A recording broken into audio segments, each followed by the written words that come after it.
an imagination to rival Tolkien and George R.R. Martin. It's dark. It doesn't shy away from the fantastical. He gives me breathtaking scope, and I like how he treats me as an intelligent, sophisticated...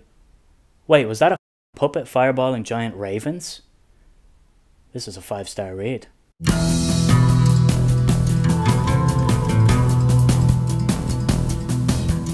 Welcome back to StoryTube, everybody. If you watched our 2024 reading plans video, you might have seen that I was reading Gardens of the Moon. Well, I have finished Gardens of the Moon by Steven Erikson. I have begun my journey into Malazan Book of the Fallen. And I loved this book. Oh my god, this book is everything that I think I want in fantasy. And I think there's real potential for this to become my new obsession. And I'm going to talk a little bit about why I think that might be. And in honor of my buddy Kev, who loves these books, the Malazan Book of the Fallen, I'm drinking this can of White Monster. Cheers, Kev. I liked Gardens of the Moon.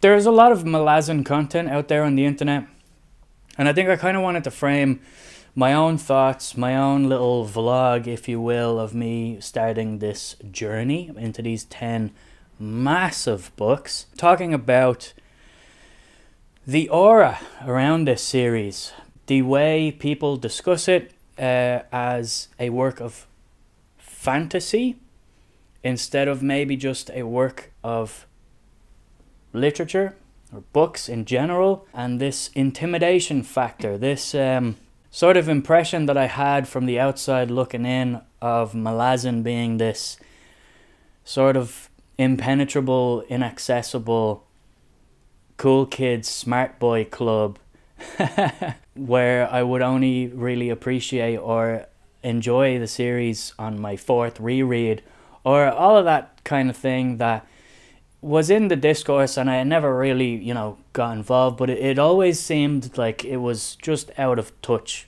for me, and like, oh yeah, maybe that I'll read that in a while. But slowly but surely, I think those barriers started to come down, listening to some friends talk about it, listening to other booktubers like Philip Chase or AP Canavan or Jimmy Nuts talk about what they see in the series, how they enjoy it, and realizing that, well, I read quite broadly. I read many different genres. Realistically, I have a notion of the techniques that are used in various genres or various types of books, and I'm pretty open to those techniques and styles of literature, I guess. So I just kind of wanted to dive into this. And obviously this is part of my chronology of fantasy project, where I want to read the influential works in fantasy.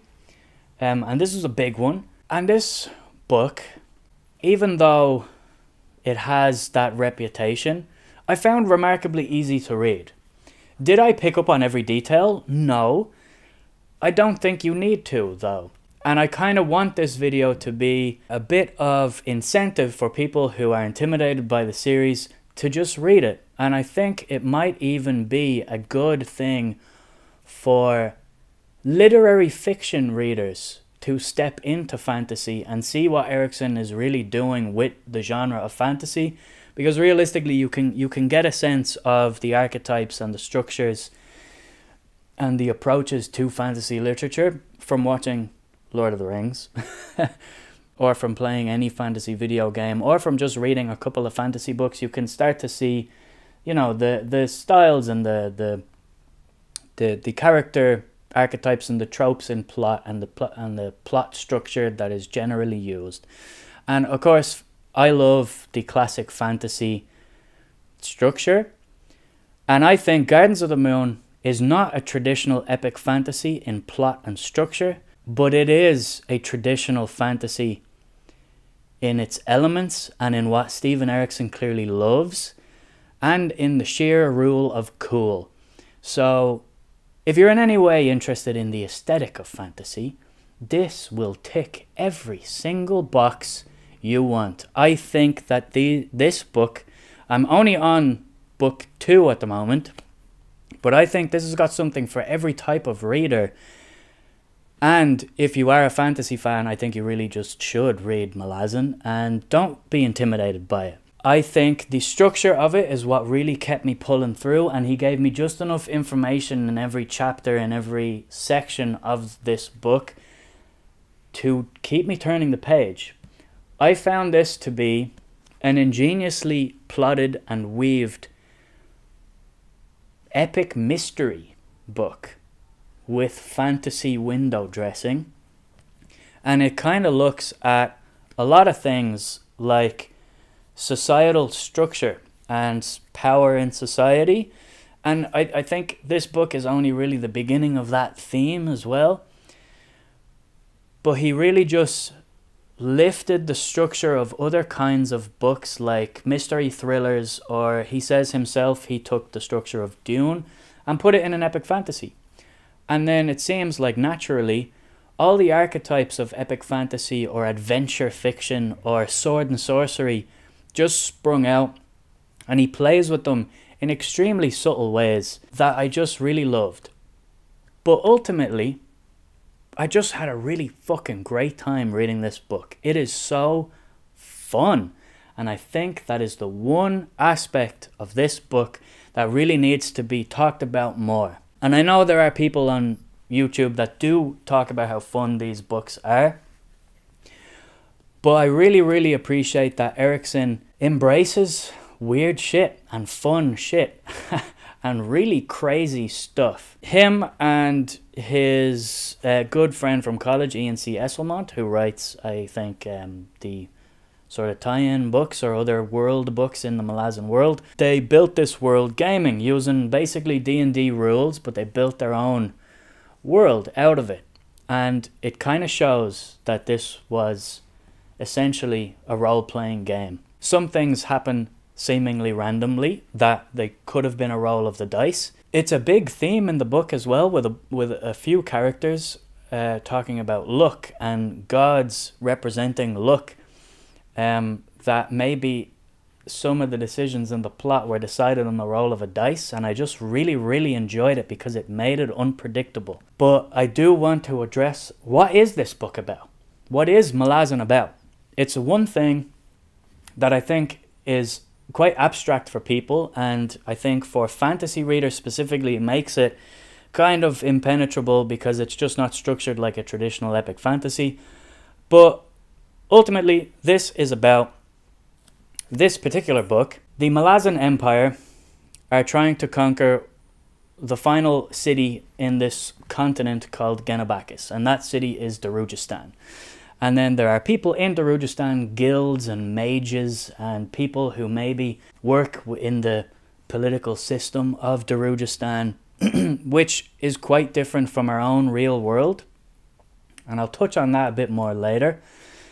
But we follow what is essentially, I describe them as the Bad Batch from Star Wars. They're a group of soldiers, the bridge burners, who are sent to Darujistan to do something for the Empire. We also follow the right-hand woman of the Empress, the adjunct Lauren, who is also being sent to Darujistan to do something. We're not sure. And then we also follow some mages. We follow a floating city in the sky called Moonspawn. And it is essentially the goings-on around this city and this sort of war of conquest. That's pretty much it. Everything is pretty vague apart from that. And I think if you're going into these books, you need to be willing to accept that you're not going to be spoon-fed the why. Why are we doing this? Well, the characters don't really know either. What I think I really liked, and it kept the structure of the novel quite propulsive, is that we are actually following individuals on a small scale, and they are taking action, they are doing things, they are planning things as cogs in a larger scale machine, and sort of mirroring the real world. They don't get all the context themselves. So if the character doesn't know something, you're also not going to know it. But you might figure out more things along the way with that character. And in the narration, Erikson doesn't hold your hand. He doesn't give you that extra context that you will know as the reader and the character won't know. You will be in the place of that character. And I honestly think that that really pulled me in closer to the characters, where I went into this book expecting kind of to be like very step back, grand overview, bit distant, bit cold, which is what I hear from certain people who review these books. Is Gardens of the Moon is first the weakest, and also there's quite a characterization isn't really there. I really don't agree with that at all. I think the characterization is absolutely there. I think it's not fully fleshed out yet in Gardens of the Moon, but I think we get characterization through the actions of these people as cogs in a larger machine. They act, they behave, they do things based on what they know, based on what they think they know, or based on their backgrounds, their beliefs, or basically what organization or structure they are affiliated with. Until, as the book progresses and the varying disparate plot lines start to converge, they maybe start to question what it is they're doing or question the why. And I think that's the point of not giving you that context. Steven Erikson lets you figure out for yourself who is good, who is bad, is there good, is there bad, and you can figure out the why. And there is a very individualistic approach to the characters in the book.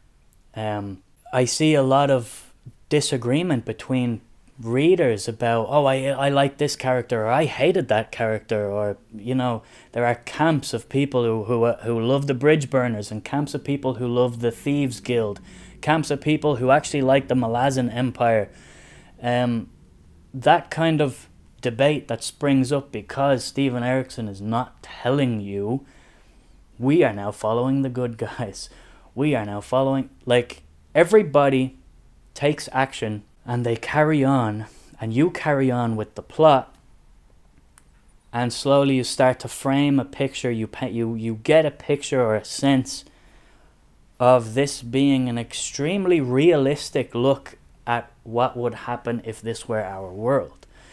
And one thing I really appreciated as well is magic being the basis of power in this world instead of like wealth or gender. So it's an extremely balanced cast. It is not explicitly addressed in the book as, hey, look, this is not a sexist world. There is absolutely no sexism in this world. It just is. There is no racism in this world. It just is. It's not signposted. You start to notice it in scenes here and there where he will describe a person as being white. So you know, oh, well, that's actually standing out in this certain location. Everybody around them is not white. Or you will just notice, there's actually quite a number of women in high positions of power in the military. And you notice it because it's unusual for our world, but it's not telegraphed. Everything is quite subtle, and I really, really appreciated that. And Erikson just treats the reader like a perceptive, intelligent person, and he doesn't talk down to you.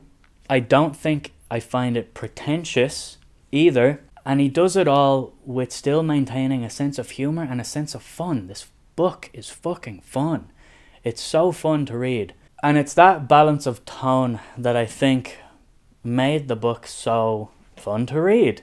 There is a sense of humor with the military especially.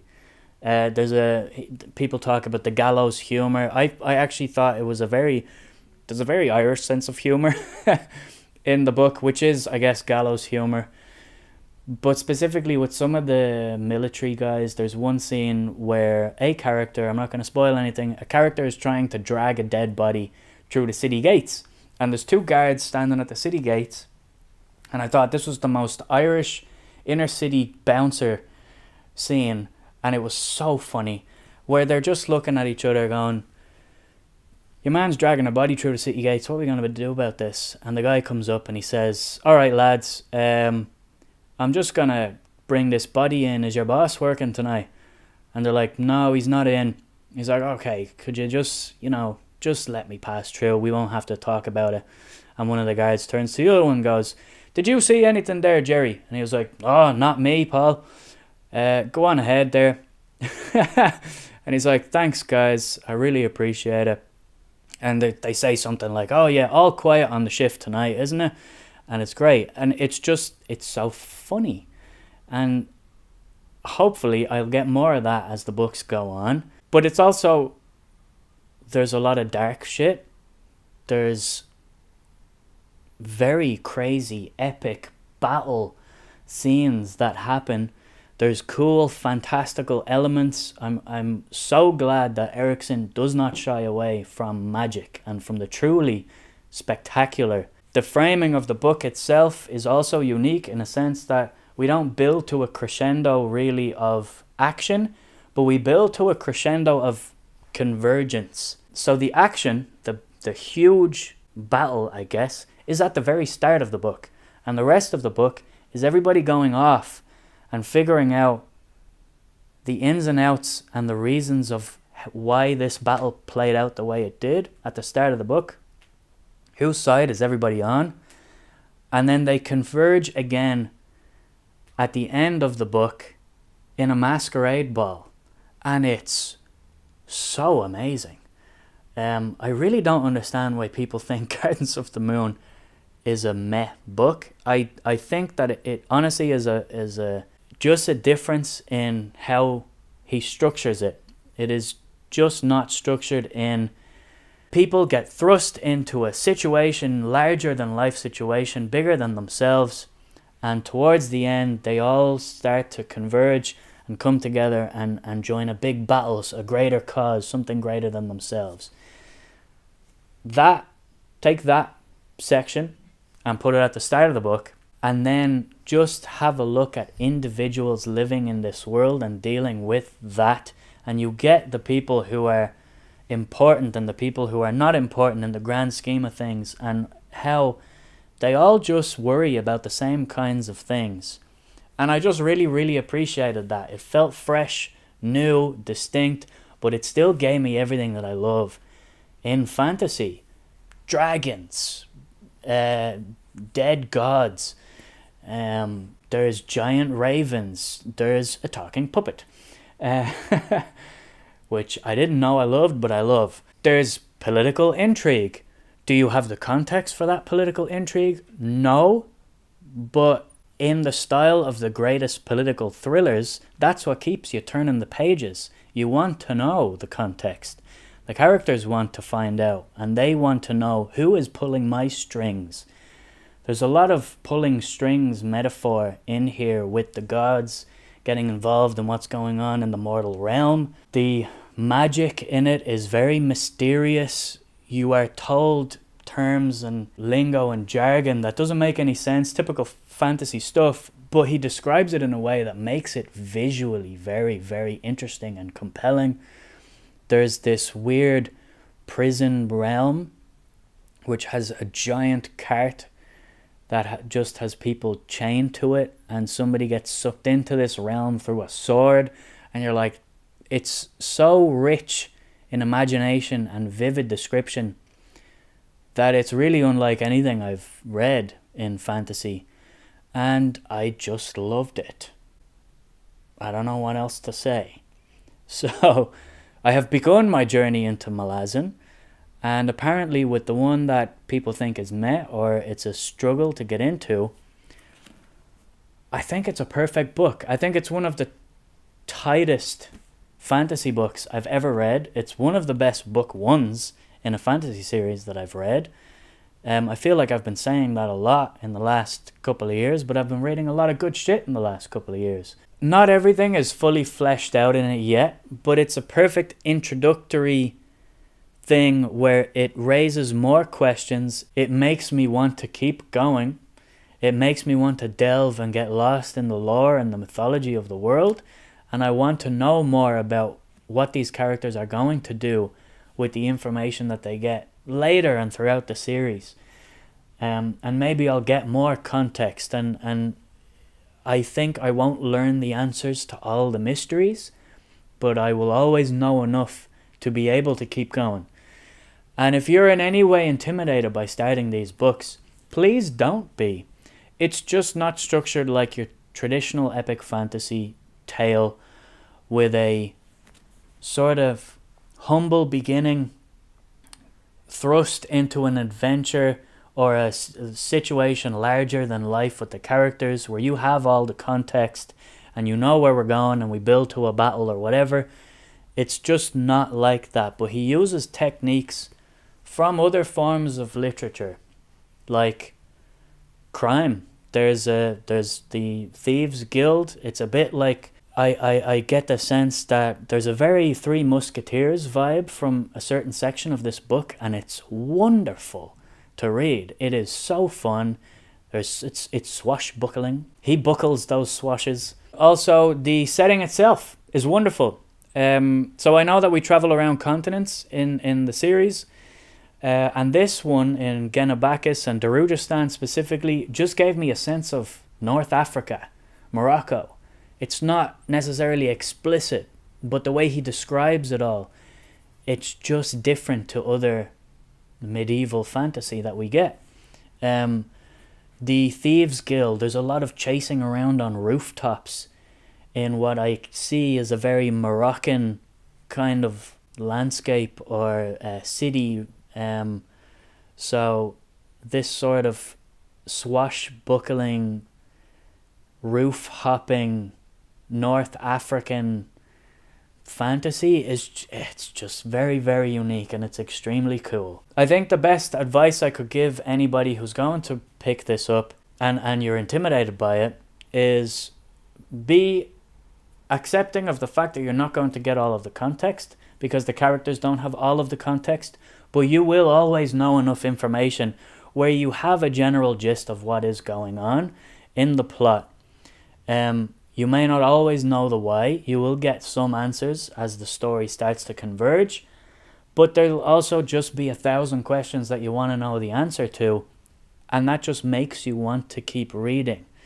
It is absolutely not boring. I don't think it's difficult to read. I think there's just a lot of information, so it's not necessarily confusing. There's just a lot of information. The structure of it itself, where there'll be line breaks between certain POV characters. It's not necessarily like a tight third multi-POV, but you have line breaks where you might be following a character doing something, you don't know what they're doing, you don't know why they're doing it. They're walking along rooftops, and then you have a line break and you're with another character who is in a house, and by the way that Erickson maybe describes what they're looking out when they see their window, you know, oh, maybe on those rooftops, the previous character that I was reading is on those rooftops, and this is going to converge. And this builds in each paragraph, in each chapter, and within each section of the book. So it's extremely satisfying to read. It's just structurally, it's extremely compelling. It's gripping. And I love this book. It's wonderful. I'm going to stop rambling about Gardens of the Moon, and I'm going to go read Deadhouse Gates. So if you like this video, give it a like. If you want to read Gardens of the Moon but you're intimidated, please do so, and then come back and comment on this video and let me know what you thought. If you have read all of Malazan, jump down in the comments and tell me what you think of my thoughts. If I'm hitting the nail on the head for you, let me know. If I'm absolutely missing the point, also let me know. And if you want to follow along with my journey through Malazan, I will be continuing. Subscribe and stick around. Follow me. And I'll see you soon. Thanks for watching.